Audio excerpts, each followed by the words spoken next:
할렐루야.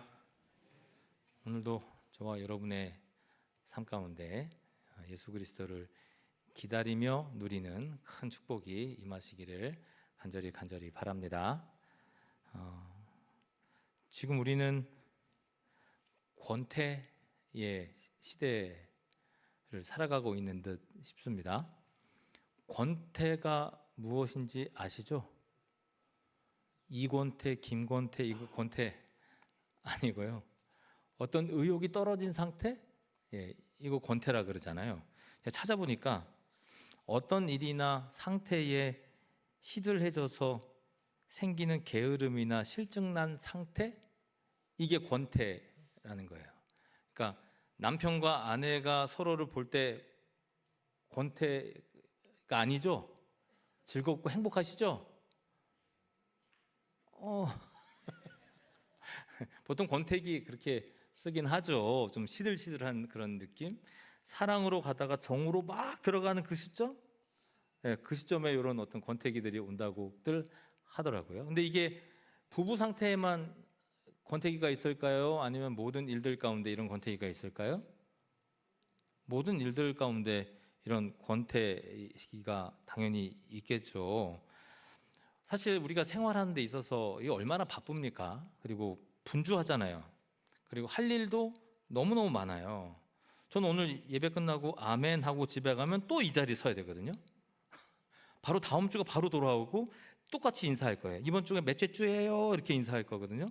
다음 주는 몇째 주가 될까요? 대림절? 셋째 주. 미리 알려드립니다. 다음 주는 셋째 주. 그러니까 이게 시간이 너무 빨리 가요. 게다가 이 세상이 변하는 속도도 너무 빠르기 때문에 요즘 젊은 사람들 그 속도를 따라잡느라고 너무 열심히 살 거예요. 특별히 뭐 전문가 집단이라고 하는 기술자들도 마찬가지일 거예요. 기술은 어제 다르고 오늘 다르고 내일 다르기 때문에 어떻게 하면 그 기술을 다시금 충족해서 좋은 효과를 낼 수 있을까에 대한 고민을 항상 하고 살아가야 된단 말입니다. 그런데 정작 우리가 이렇게 분주하게 사는 것과는 다르게 마음을 이렇게 쭉 한번 들여다보면 뭔가 텅 빈 것 같은 때가 있어요. 뭔가 이거 진짜 공허하다. 열심히 연극 잘하고 나서 연극이 끝난 뒤에 사람들이 공허함을 느낀대잖아요. 그런 공허함이 우리의 마음 가운데 가득한 것 같아요. 뭔가 분주하게 움직이는 것 있는데 의미가 없게 느껴지고, 뭔가 어디론가 최선을 다해 달려가고 살아가고 있는데 도대체 내가 지금 어디로 가고 있지? 라고 생각할 때가 있어요. 뛰어다니다가 열심히 하다가 문득 서서 나 스스로를 바라보면 어디로 가고 있는지조차도 모를 정도로 우린 그런 마음, 빈 상태, 공허한 상태로 살아가고 있다 이 말입니다.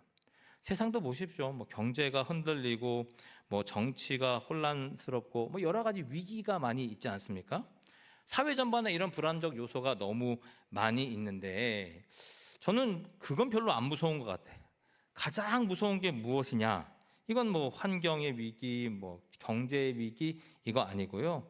삶의 의미가 사라진 의미의 위기, 이것이 가장 큰 위기다라고 저는 생각합니다.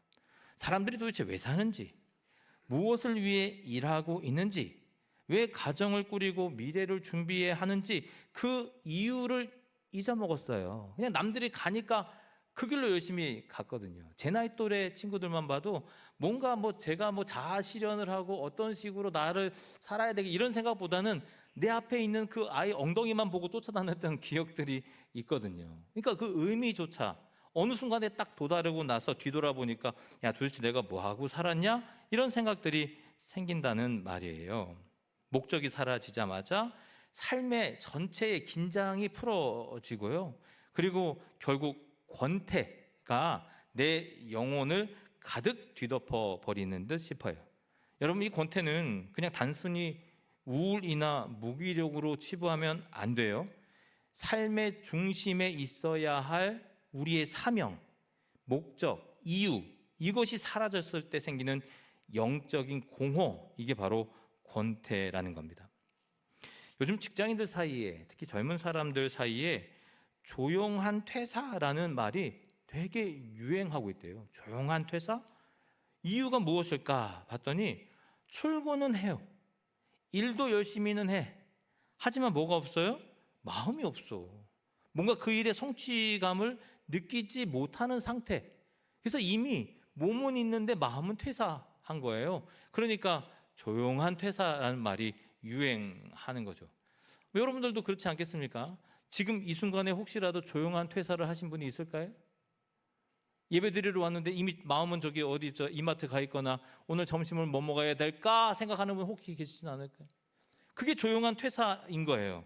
이 몸은 있는데 마음은 떠난 상태. 의미가 사라지면요, 그 자리에 뭐가 남는 줄 아십니까? 생존만 남아요. 내가 어떻게 살아남을까? 어떻게 생존해야 되는가? 요즘 선생님들 얘기 좀 들어보면 이 학교의 아이들의 상태가 심히 염려스럽더라고. 심히. 학생들이요, 뭔가 공부에 대한 목표가 많이 사라져 있는 상태라 그래요. 그걸 어떻게 아냐? 뭐 대화해 봤냐? 물어보면 대화해 봐도 그렇지만 태도에도 큰 차이가 있대요. 애들은요, 그냥 잔대요. 그냥 말 안 듣고 자. 그리고 핸드폰 하고. 그러니까 뭔가 대화도 잘 안 되고, 왜 어떤 일을 어떻게 하려는지, 미래에 어떤 계획을 갖고 있는지 이게 잘 그들에게서는 찾아볼 수 없다는 거죠. 애뿐만 아니라 어른까지도 무기력과 이 방향 상실에 대한 문제, 이게 더 깊어져만 간다 이 말입니다. 사명을 잃은 시대는 모든 세대를 다 권태로 하나로 묶어버리는 거죠. 성도 여러분, 문제는요, 이 권태 뭐 스스로 해결할 수도 있고 뭐 나름 혼자서 권태에 빠질 수도 있겠지. 하지만 이 권태에 휩싸이게 되면 신뢰를 잊어버린다는 거예요. 신뢰를. 의미를 잊어버린 사람은 진짜를 볼 수 있는 능력이 상실된다는 거예요. 그래서 무엇에 귀를 기울입니까? 자극적인 말, 개인적인 감정, 여기에 쉽게 기울어지는 거예요. 요즘 세태를 좀 보십시오. 언론의 왜곡, 그리고 정치적 이해관계, 또 검증되지 않은 개인 방송, 자극적인 컨텐츠, 이런 홍수 속에 우리가 살아가고 있잖아요. 그게 또 알고리즘이라는 것에 묶여가지고 보는 것만 나와요. 다른 것은 나오지 않아. 이쪽 사람은 이것만 보고 저쪽 사람은 저것만 보고, 마치 그것이 진리인 것처럼, 자신에게 유리한 이야기만 진리인 것처럼 생각하고 살아간다는 거예요. 그걸 요즘에 확증 편향, 지금 시대가 확증 편향의 시대다, 그렇게 이야기하는 이야기를 너무 많이 들어봤거든요. 그런데 그 결과는 무엇입니까? 공동체가 분열되고요, 개인은 외로움 속에서 판단 기준을 잃어버리는 거예요. 무엇이 정말 옳으냐, 무엇이 그런가, 이 판단조차도 할 수 없는 시대가 바로 저와 여러분이 살아가는 시대인 거죠. 근데 여러분, 그게 세상에서만 그렇겠습니까? 아니요, 그렇지 않아요. 영적인 영역도 예외가 아니다 하는 거예요. 경험이요, 진리보다 앞설 때가 많아요. 자극적인 컨텐츠가 성경을 밀어버려요. 요즘에 저희 그 주보 이렇게 보면 성경 일독한 분들 쫙 나오는데 갑자기 많이 늘어나고 있어요. 이게 얼마나 감사한 일인지. 그 자극적인 컨텐츠를 밀어버리고 지금 뭘 본다는 거예요? 말씀을 보고 있다는 거죠. 말씀을. 어떻게 여러분들 삶은 어떻습니까? 자극적인 컨텐츠를 밀어버리고 말씀을 보고 있습니까? 자극적인 컨텐츠에 그냥 하도 중독돼서 말씀을 1도 볼 생각이 없습니까? 첫 번째, 두 번째. 중간. 이것도 아니고 저것도 아니고 하나님의 뜻에 어긋나는 삶을 살고 계시는 거잖아요. 하나님의 뜻에 똑 붙들려서 하나님 말씀, 그 진리가 무엇인지를 깨닫고 그 진리 가운데서 주시는 기쁨과 환희와 은혜를 경험하고 살아야 되는데, 자극적인 말에 우리의 귀는 열려 있다는 거예요. 중독적인 말에 우리의 귀는 열려져 있다는 거예요. 23년도 영국의 한 연구자 집단에서 한 조사가 있었는데, 유럽 청장년층의 70% 이상이 온라인 종교 콘텐츠가 실제 교회의 가르침보다 더 신뢰되었다라고 연구 결과가 나왔대요. 70% 이상이나 되는 사람들이 다른 데서보다 자기 교회가 아니라 다른 데서 의미를 더 찾게 된다는 이야기죠. 여러분, 그게 어떤 의미입니까? 요즘 온라인으로 하도 예배들이 많고, 심지어 뭐 어디 저 외국에 있는 예배들도 지금 한국 땅에서 쉽게 쳐다볼 수 있는 시대가 지금 이 시대잖아요. 그러니까 거기에서 얻는 자기에 맞는 어떤 컨텐츠의 예배 그리고 찬양 거기에 쉽게 도취가 되니까 지금 우리가 드리는 예배에 대한 가치를 제대로 느끼지 못하고 있더라. 하나님의 은혜를 누리고 이 자리에 나와서 주님께 찬양하는 이 자리도 예전에 다른 자리, 다른 교회에서 나타나는 그런 말씀과 찬양과 예배에 더욱더 심취되어져 있더라는 거예요. 진짜가 힘을 잃어서가 아니에요. 의미를 잃어버린 사람들이 그 마음의 자극에 따라 움직이기 때문에 이러한 현상들이 나타나고 있다는 것이죠. 여러분, 문제는 명확합니다. 의미가 상실되면 가짜 의미가 확산돼요. 그것이 나의 마음을 휘감아 돌아요. 권태의 시대는 그냥 단순히 지루하다 하는 그런 시대가 아니에요. 권태의 시대는 사명을 잃어버린 시대예요. 하나님이 나를 이곳에 보낸 이유가 무엇인지를 잃어버렸기 때문에 거짓의 귀를 기울이고 또 반짝반짝한 거, 내 귀를 의심할 만한 좋은 컨텐츠, 아니 나를 유혹할 만한 컨텐츠에 내 마음을 두고 있는 시대, 이것이 바로 사명을 잃어버린 시대다 하는 거예요. 사명을 잃으면 삶의 컨텐츠, 삶의 방향이 사라집니다. 방향이 사라지면 우리의 삶에 어떤 게 있습니까? 염려가 생기고요, 분노가 생기고요, 중독이 내 영혼을 파고 들어와요. 자극적인 구호와 극단적 컨텐츠가 사람을 끌어당기고 결국 가짜 메시지가 진짜를 대신하게 된다 이 말입니다. 이러한 현실 속에서 예수님은 이렇게 선포하는 거죠. 다시 본질로 돌아와라. 다시금 본질로 돌아와라.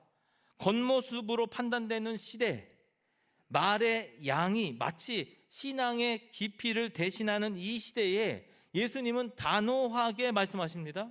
마태복음 7장 16절 말씀에 이렇게 기록하고 있어요. 같이 한번 읽어볼까요? 시작. 그들의 열매로 그들을 알지니. 그들의 열매로 누구를 알아요? 그들을 알지니. 그들의 삶을 통해서 그 마음에 무엇이 있는 줄을 알게 된다는 얘기예요. 열매는 단순한 결과물이 아닌 거예요. 그 사람의 뿌리, 그 사람의 중심, 실제 신앙의 방향이 드러나는 표지인 거예요. 무슨 말을 하고 사는가, 어떠한 행동을 하고 사는가, 어디에 서 있는가가 결국 그의 마음이 무엇이 담겼는가를 나타내고 있다는 것이죠. 즉 예수님은 신앙의 진위를 말이 아니라 삶을 통해서 확인하라. 너의 삶이 어떤지를 바라보며 내 신앙 상태가 어떤지를 생각하라. 주님은 그렇게 말씀하시는 겁니다. 외형적 모습이 아니라 그 외형을 만들어내는 내면의 진실, 그것이 무엇인지를 확인하라 그렇게 말씀하세요. 말이 아니라 열매, 감정이 아니라 순종, 분주함이 아니라 사명, 이 세 가지는 신앙 상태를 점검하는 지표가 된다는 사실을 여러분 꼭 기억하시기를 바랍니다. 성도 여러분, 우리의 신앙이 다시 서야 할 자리는 사람의 말도 또 환경도 감정도 아니에요. 하나님이 주신 사명입니다. 그 사명 위에 서야 하는 거예요. 그래야 우리의 신앙이 다시금 온전한 길로 나아가게 될 수 있는 것이죠. 이 권태의 시대를 회복하는 길, 바로 사명의 위에 서 있는 것. 하나님께서 우리에게 주신 사명을 다시금 기억하는 것이 될 때 무엇보다 삶의 의미를 되찾을 뿐만 아니라 그 의미가 회복될 때 우리의 영혼은 제 갈 길을 찾게 되는 것입니다. 성도 여러분, 현대 사회를 가만히 살펴보면 가장 중요하게 여기는 게 인간의 본능인 것 같아요. 그리고 인간의 욕구인 듯 싶어요. 미국의 심리학자 에이브러함 매슬로우의 욕구의 5단계라는 발표가 그걸 의미하거든요. 먹고, 안전을 확보하고, 사랑받고, 인정받고, 자아 실현을 해야 비로소 만족한 삶을 살아간다. 거기에 많은 사람들이 환호해요. 여러분 정말 그렇습니까? 먹고, 안전을 확보하고, 사랑받고, 인정받고, 자아 실현을 하면 진정한 행복된 삶을 살아갈 수 있다고 생각하십니까? 네. 그렇게 대답하고 싶으신 거죠. 먹고 사는데 문제 없으면 행복하지. 야, 그게 얼마나 중요한 건데. 근데 정말 그게 참된 만족을 가져다 줄까요? 그렇지 않아요. 이 구조는요, 사람을요, 끊임없이 채워지는 구조로 만드는 게 아니라 끊임없이 결핍의 구조로 만들어가요. 채워도 비워지고 얻어도 다시 불안해져. 1등을 하면 내려갈 걸 생각한단 말이에요. 1등을 끊임없이 유지할 수도 없어요. 지난달에 낸 세금이 있으면 이번 달에 또 세금을 낼 수 있는 그런 환경이 되잖아요. 뭔가 한 번에 완성이 되지 않아요. 항상 무엇인가 불안하고 쫓기는 삶을 살아갈 수밖에 없어요. 욕구가 중심이 되는 삶은 항상 부족해요. 그리고 언제나 목마르다 이 말이에요. 그런 삶의 길에 서 있는 우리를 주님께서는 부르시고 다른 길로 유도해 나아가시는 거예요. 우리의 욕구를 부정한다? 그런 건 아니에요. 하지만 욕구가 인생의 기준이 되어서는 안 된다라고 주님은 말씀하세요. 왜냐하면 욕구는 결코 우리를 만족된 삶으로, 평안의 삶으로 인도하지 못하기 때문이에요. 오늘 채워도 내일 허기집니다. 내일 채워도 또 모레 비워지는 것이 인간의 욕구예요. 그러니까 예수님은 반복되어서 말씀하잖아요. 오늘 말씀 25절에 나오는 말씀처럼 염려하지 말아라. 염려하지 말아라. 여러분, 이 말씀은요, 단순히 위로를 전하는 말씀이 아니에요. 욕구가 중심이 된 우리의 삶을 내려놓고 하나님이 중심이 되시는 삶으로 옮겨가라. 욕심으로 채우려는 삶을 내려놓고 하나님의 중심, 영원한 주님의 주시는 생명을 바라보고 살아가라. 주님께서는 우리에게 부르신다 이 말이에요. 오늘 본문은 그러한 내용이에요. 6장 25절에서 30절 말씀인데, 예수님은 인간의 근원적인 불안, 인간이 본능적으로 붙들고 놓지 못하는 이 염려의 뿌리를 건드세요. 예수님은 우리의 필요를 부정하지는 않아요. 그러나 이렇게 우리에게 물으시는 거예요. 목숨이 음식보다, 몸이 의복보다 중요하지 아니하냐? 너희의 삶이 훨씬 중요한 것 아니냐? 너희의 생명이 중요한 것 아니냐? 옷차림이나 너희가 갖춰야 될 것이 그것보다 더 중요하겠느냐? 성도 여러분, 예수님은 지금 우리가 갖고 있는 욕구 있잖아요. 이것을 줄이라는 말을 하는 것이 아니에요. 그러면 무슨 말을 하는 겁니까? 우리가 갖고 있는 욕구보다 더 큰 가치, 더 높은 기준이 있다는 사실을 선포하는 거예요. 먹는 것, 입는 것보다 더 근원적인 가치가 있다는 거예요.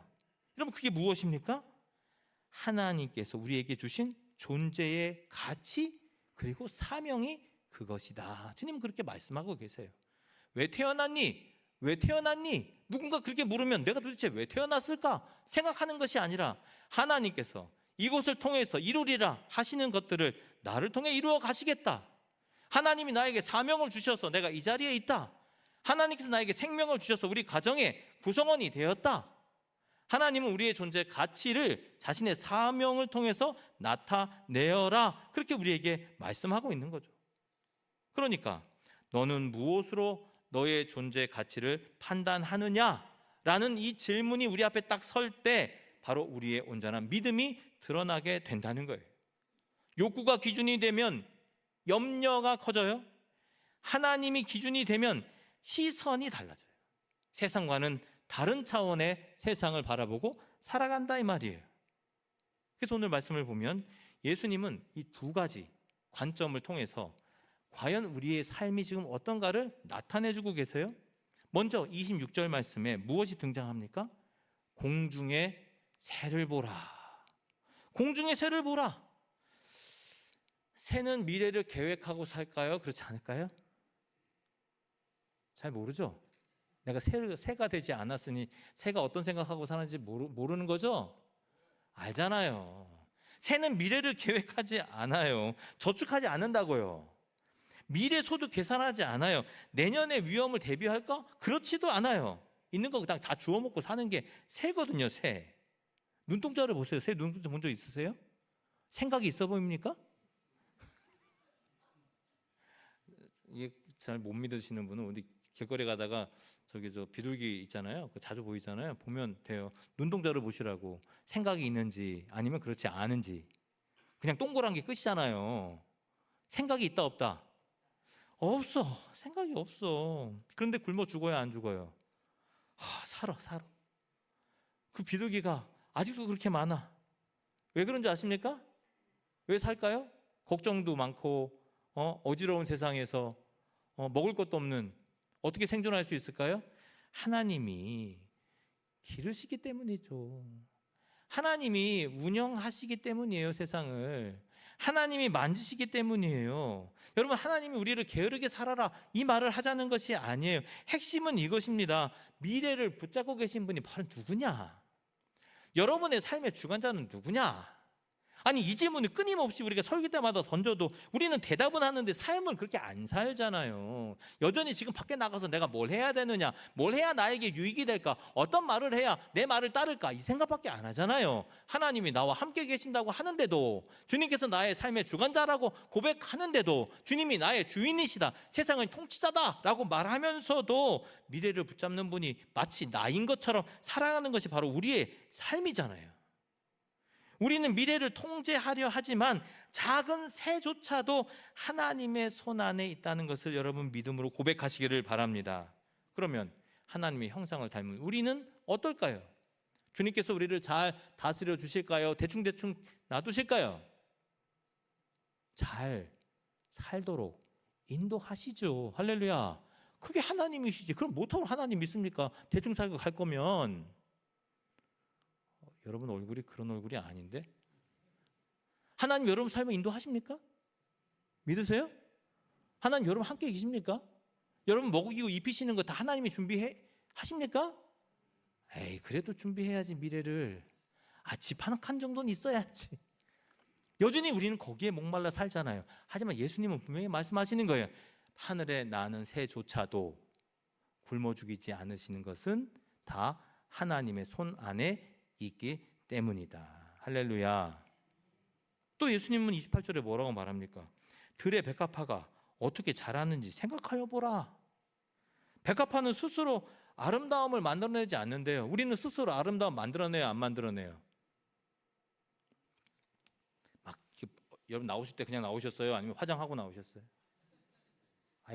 요즘엔 남자들도 화장한다는데 자매분들 안 하셨어요? 그냥 맨 얼굴이에요? 그 모습이 지금 이 모습이면 대단하시네. 보통은 다 칠하고 나오시잖아요. 두껍게 칠하고 나오시잖아요. 우리는 그렇게 자기를 꾸며요. 남성분들은 뭐 이 넥타이 할까, 저 넥타이 할까, 이 옷 입을까, 저 옷 입을 아무거나 입고 나오지 않잖아요. 다 얼굴 한번 보고 빗질 한번 하고 나오시잖아요. 이게 내 모습이 가장 아름답고 참 정제된 모습이다 생각하고 예배 자리에 나오신 거 아닙니까? 대충 나오시는 분 단 한 명도 없어요. 머리는 빗고 다 나오시지. 옷 한번 이렇게 옷매무새 보고 나오시고, 저도 예배 올라올 때 이렇게 한번 하고 나오거든요, 이 자리에. 그래봤자 다 소용없지만, 땀이 쭉 나오면 다 소용없지만 우린 그렇게 살잖아요. 하지만 꽃은요, 이 백합화는 그대로 아름답다는 거예요. 뭔가 하지 않아요. 세파에 막 휘둘리기도 해요. 비도 맞아요. 눈도 맞아요. 그럼에도 불구하고 그 아름다움은 없어지지 않는다. 뭐라 그래요? 솔로몬의 모든 영광보다도 더 아름답다 그러잖아요. 이거 무슨 말하는 겁니까? 하나님의 손길 아래에 있는 존재는 염려로 자신을 지키지 않아도 하나님이 그 아름다움을 책임지신다. 할렐루야. 화장하실 필요 없네요. 맨 얼굴도 다니세요. 하나님이 아름답게 여러분의 얼굴에 광채 나도록 만들어 주실 것입니다. 이거 아멘 하면 안 돼요. 진짜 메이크업 하셔야지. 메이크업 하셔야지. 그럼에도 불구하고 모든 것이 주님의 손 안에 있다. 주님은 그렇게 말씀하시는 거예요. 그러니까 예수님은요, 우리 염려의 뿌리를 정확하게 진단하시는 거예요. 그게 뭐냐? 30절에서 이렇게 말씀하시잖아요. 같이 한번 읽어볼까요? 시작. 믿음이 작은 자들아. 믿음이 작은 자들아. 누굴 말하는 겁니까? 저요? 여러분이요? 우리 모두. 이건 무슨 문제입니까? 믿음에 대한 문제라는 거예요. 염려가 있는 거, 불안한 거, 초조한 거, 이거 다 믿음의 문제라는 거예요. 염려를 믿음의 관점으로 바라보신다는 거예요. 욕구도 믿음의 관점으로 바라보신다는 거예요. 주님은 그렇게 바라보신다는 거예요. 욕구가 커지면 기도가 줄어들어요. 그렇죠? 욕구가 커지면 믿음이 쪼그라들어요. 하지만 하나님 중심의 관점을 얻으면 부족해 보이던 삶이 그렇게 느껴지지 않아요. 내일 뭘 먹을까? 아니, 하나님께서 책임져 주시겠지. 내일 이 관계는 어떻게 해결할까? 아니, 하나님께서 연결해 주시겠지. 하나님께서 채우시는 삶을 느끼게 된다, 이 말입니다. 자꾸 내 스스로 채우기만 시작하면, 빈틈이 보이지 않으면 하나님의 손길이 느껴지지 않아요. 하지만 비우고 또 비울 때 하나님이 채우심과 하나님의 섭리함을 느끼게 된단 말이에요. 그러므로 예수님은 말씀의 결론을 아주 선명하게 말씀하세요. 33절에 등장하는데 우리 같이 이 말씀 읽어볼까요? 시작. 그런즉 너희는 먼저 그의 나라와 그의 의를 구하라. 그리하면 이 모든 것을 너희에게 더하시리라. 아멘. 다시 한번 읽어보겠습니다. 시작. 그런즉 너희는 먼저 그의 나라와 그의 의를 구하라. 그리하면 이 모든 것을 너희에게 더하시리라. 아멘. 아멘. 사람은 욕구를 채우고 사명을 찾으려고 합니다. 그게 매슬로우의 법칙이에요. 욕구를 채우면 사명이 생각난다. 그러나 하나님은 사명을 붙들 때 그 욕구가 채워진다고 말씀하시는 거예요. 사명을 붙들 때, 왜 우리가 존재하는지를 깨달을 때 다른 무엇은 다 나에게 지엽적인 문제로 바뀐다는 거예요. 이것이 하나님의 영적 질서라니까요. 여러분, 믿으셔야 됩니다. 하나님의 일을 붙잡을 때, 나의 존재 가치를 깨달을 때 세상의 모든 문제는 나와 상관없는 게 되어버려요. 물론 그 욕구가 나쁘다는 게 아니에요. 중요하지 않다는 거예요. 더 중요한 문제가 우리에게 있다는 사실이죠. 그걸 붙잡게 되면 세상의 문제와 염려는 가라앉게 된다는 사실입니다. 성도 여러분, 교회는 단순한 힐링 센터가 아니에요. 우리 신성 커뮤니티 처치는 단순한 힐링 센터가 아니에요. 상담 센터도 아니에요. 여기는 킬링 센터예요. 뭐라고요? 킬링 센터. 바울이 뭐라고 고백합니까? 나는 날마다 죽어 살아요. 죽노라. 날마다 나는 죽노라. 킬링 센터라니까요. 이게 극단적인 자극적인 표현을 하려는 게 아니에요. 성도의 영적 구조를 드러내는 원리가 된다는 거예요. 내 욕구가 죽어야 하나님의 사명이 어떻게 해요? 드러나요. 내 욕구가 죽어야 하나님의 사명이 살아나요. 욕구가 왕좌에 앉아 있으면 사명은 늘 뒷전으로 물러나게 되어 있어요. 그러나 욕구가 내려오면 하나님이 주신 목적이 다시금 나의 중심으로 올라옵니다. 내 욕망이 죽어야 하나님 나라가 움직인다니까요. 욕망은 나를 중심으로 돌게 만들지만 사명은 하나님 중심으로 나를 움직이게 만든다는 거예요. 그래서 욕구 중심의 사람은 세상의 기준에 흔들리지만 사명 중심의 사람은 하나님의 기준에 붙잡혀 있기 때문에 세상에 흔들리지 않는다. 할렐루야. 이 믿음이 우리에게 있어야 한다 이 말이에요. 그러므로 예수님의 말씀, 먼저 그의 나라와 그의 의를 구하라. 이것은 단순히 삶의 우선순위를 주님에 맞춰라 하는 정도의 수준이 아니에요. 삶의 구조와 방향을 완전히 바꿔라. 너의 생각하는 그 자체를 바꿔라. 욕구 중심의 삶에서 하나님 중심의 삶으로 나아가라. 결핍을 기준으로 움직이던 너의 삶에서 하나님 나라를 기준으로 움직이는 삶으로 바꾸어라. 주님은 그렇게 우리에게 역설하신다 이 말입니다. 왜요? 그게 살 길이기 때문에. 그래야 이 험악한 세상에서 살아날 수 있기 때문에, 그래야 이 악마 같은 세상 속에서, 끊임없이 유혹이 있는 세상 속에서도 나 자신을 지키고 살아갈 수 있기 때문에, 여러분 자손을, 여러분 자녀를 어떻게 키워야 되겠습니까? 세상에서 잘 적응해라 키우면 되겠습니까? 세상은 저들의 생명을 앗아갈라 그래요. 세상은 저들을 실망시키려고 노력해요. 세상은 저들에게 망했다 얘기한단 말입니다. 하지만 주님은 우리에게 뭐라고 말씀하십니까? 내가 너를 살리리라. 너는 살았다. 넌 구원받았다. 너는 나에게 붙들렸다. 그렇게 말씀하시잖아요. 어떻게 사시겠습니까? 하나님께 붙들린 삶을 사시겠습니까? 세상에서 잠시 잠깐 유혹을 받다가 그 유혹에 때로는 유익을 얻다가 나락으로 떨어지는 삶을 살겠습니까? 언제나 우리가 정점에서 살아갈 수 있다고 여러분 확신하십니까? 혹시 정점에 계시다면 어느 누구도 그런 확신으로 살아갈 수 없어요. 성도 여러분, 사명이 먼저 되면 삶은 단순해져요? 그게 실력이에요. 아니면 복잡해요. 날마다 이거 할까 저거 할까 선택의 결정도 항상 할 수가 없어요. 욕구 중심으로 살면 그렇게 변해져요. 단순하지 않아요. 복잡해요. 사명이 기준이 되면 해야 할 일과 하지 말아야 할 일이 확실해져요. 그리고 해야 할 일은 자연스럽게 돼요. 하지 말아야 될 일은 잘 안 돼. 사명이 먼저면 걱정이 줄어들어요.